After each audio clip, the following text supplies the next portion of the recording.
Hey, ho-de-do-do-do-do. Welcome to the August Vintners Series 2011 of the Wine of the Month Club. I'm here with my host, Paul Callum-Carey. And of course, How are you? Good to see you. Thanks for coming. Of course, I'm Ed Massiana, and I have to put up with this once a month. You got this in the wrong order, by the way. Sure. They're always in the wrong place. What's our first one? It's great to be here, Ed. Thanks for coming. Well, you live here, so I'm the one who's... Seriously, I should use the apartment upstairs myself. I think you should. I may use it soon with the rate you're paying me. Did you tell them it was August 2011? I told them it was August 2011, but we could tell them again just in case they didn't catch that part. Now, I love this one. I don't understand why they're making 100% Cinsault. I don't know. I don't understand, because it's blending grape. Taste it. It's a blending grape. I tasted it. Look how smooth it is in the nose already. I love the nose.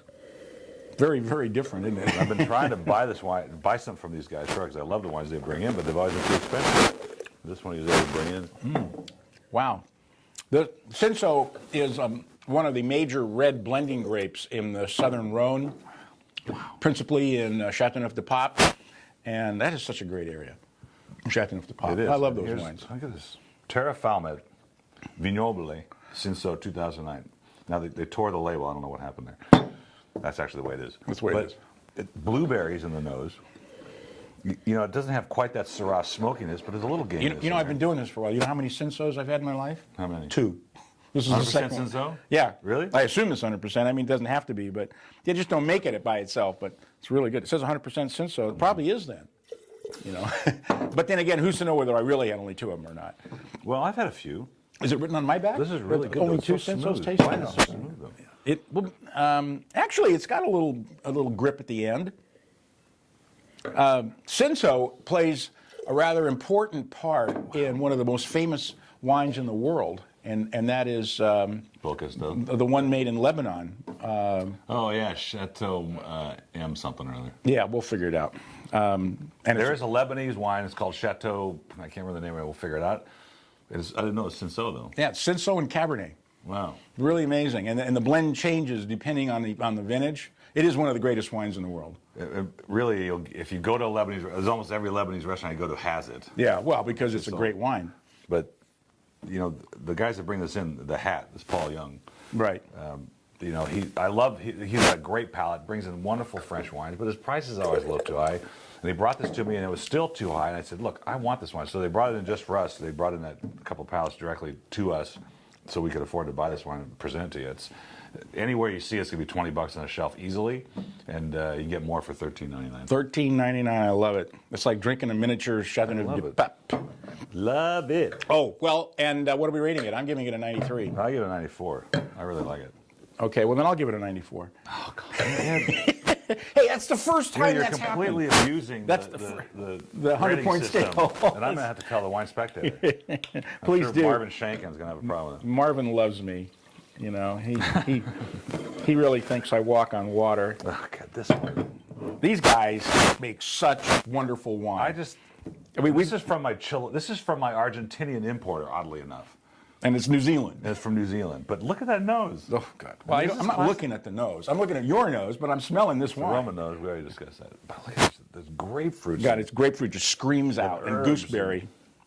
I don't want to smell it. I want to taste it. Because it's just got so much going on. Wow. The mouth has got some really kind of apricot-y sort of component in there. Really terrific bottle of wine. And we're drinking acid backbone that those wines from that area have. Oh God, scallop. A little saffron cream sauce. Man, tiny little tomatoes on top. Did I tell you having Chinese food for lunch? I don't think you make scallops with cream sauce and saffron. I don't think so. $17.99 on the shelf, and it's well worth it. First bottle's $15.98, and the reorder price is $10.99. Now that's killer. Based on the price, I'm giving it a 95. I'll go 94 just to be different, but it's certainly 95. When I go 95, that's a lot. How different can he be? I got to tell you something. We were in Nantucket and New York and Rhode Island this last week. Mm-hmm. You ever seen the show Dives, Drive-Thrus and Diners? Of course, yeah, with Guy Ferrero. Yeah, so I have an app on my phone that finds Food Network restaurants rated.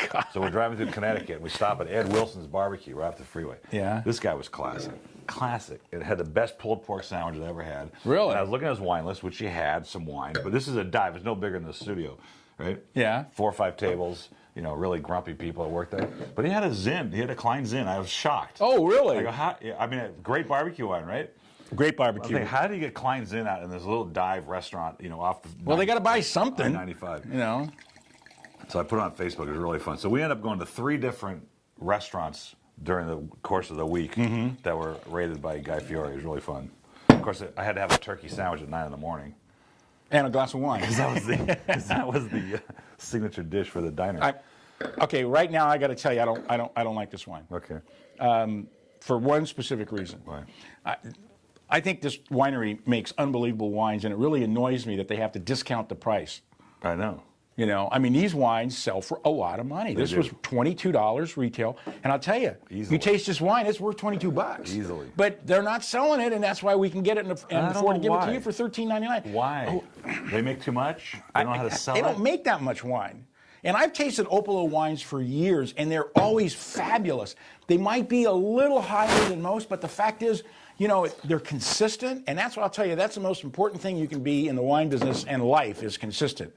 You always know what you're getting. And the cool thing about this is Cabernet Franc, primarily with Merlot and Cabernet. So it's really it's actually a Bordeaux blend because it's got Petit Verdot in it too. But that wine is out of this world. It's unbelievable. It's an 06. Now I can imagine when they bottled it in 06, probably really hard to drink because it's had to soften some. Sure, it's pretty fat right now, but it's just elegant. A beautiful wine, lots of flavor. And look at the color. It's perfect color for the age. This would be a wine I'd like to put into a Bordeaux tasting and see who can pick it out because it has elements, and which is really hard to believe from Paso because it's pretty warm, but it has elements of complexity that you get in Bordeaux wines. And I mean, for $22, the layers. it's a joke. The layers are really... $30. This wine's, I'm giving this a 96. Really? Yeah. Okay, all right. You know what? I'll match the 96. This isn't a contest as it is not. Jesus. We're tasting wine here. I mean, only because it's gotten so commonplace for these guys to come around here and sell us some wine, and we've had such great values from them. I mean, we did the Petit Syrah in the classic series. Petit Syrah, I bought that. That was classic series. And that wine was out of this world. God, was that good. And everybody that tasted it had to have some. This is amazing. This is truly amazing. It really is a good wine. So anyway. They're still coming around, by the way. They are? Making so much noise when you drag the bottle out the way. That's why I don't drag it. Who's doing the most dragging here? Did you notice? Go back, rewind it, and see who's dragging. Okay. So there's Chilean William Cole. Oh man, did you see what happened to the nose now? For those of you that just joined us, we're doing this for a while, but we had a pause there. Yeah, the nose are amazing. Now. I told you apricots. Remember? Yes. Back in the day. Right, yeah. And lavender. Really, I just am crazed about these wines. I mean, the Sauvignon Blancs from Chile. Argentina's getting all the press, and they're wonderful wines. These are totally different. And I think Argentina or Chile's making Sauvignon Blancs that taste more like Sauvignon Blanc in a worldwide sense, whereas you taste New Zealand, it's New Zealand. There's no question, I had a conversation in Rhode Island with a MW candidate, of course, who isn't. But very nice woman, and she's Chilean. I'm not. She's a Chilean, and she's studying science. And we had a great conversation about Chile and why they got the strip of thing and how much. I mean, of course, she's very passionate about her country, but I still have this discussion. Every Chilean person or Argentinian person I meet, I ask, why did Chile only get this little narrow strip all the way down the continent, and Argentina get the rest? Don't answer that, Ed, because we're done with the August Vintners Series.